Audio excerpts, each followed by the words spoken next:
વધુ એક સમાચાર અમદાવાદથી, જ્યાં ચંડોળા તળાવના કુખ્યાતને કોર્ટમાં રજૂ કરવામાં આવ્યું। સમાચાર અમદાવાદથી, જ્યાં ચંડોળા તળાવના કુખ્યાતને કોર્ટમાં રજૂ કરાયો। લલ્લા બિહારીને ભદ્ર સેશન્સ કોર્ટમાં રજૂ કરવામાં આવ્યો। ક્રાઇમ બ્રાન્ચ દ્વારા 14 દિવસના રિમાન્ડ માંગવામાં આવશે। આ સાથે જ રિમાન્ડ દરમિયાન અનેક નવા રહસ્યો ખુલે તેવી સંભાવના। અમદાવાદથી સમાચાર, જ્યાં ચંડોળા તળાવના કુખ્યાતને કોર્ટમાં રજૂ કરાયો।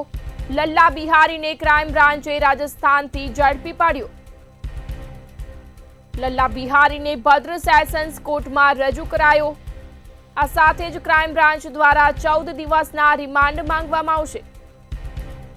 રિમાન્ડ દરમિયાન અનેક નવા રહસ્યો ખુલે તેવી પણ સંભાવના। લલ્લા બિહારીને ક્રાઇમ બ્રાન્ચે રાજસ્થાનથી ઝડપી પાડ્યો।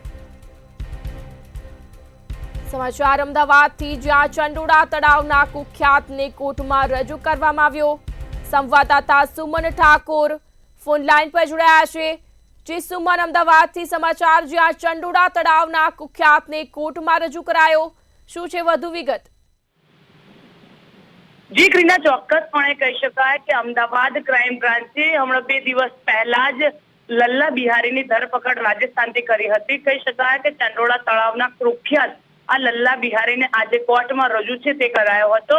સેશન કોર્ટમાં લલ્લા બિહારીને રજૂ કર્યા બાદ ક્રાઇમ બ્રાન્ચ દ્વારા લલ્લુ બિહારીના 14 દિવસના રિમાન્ડ છે તે માંગવામાં આવ્યા અને તે બાદ પોલીસ રિમાન્ડ દરમિયાન અનેક નવા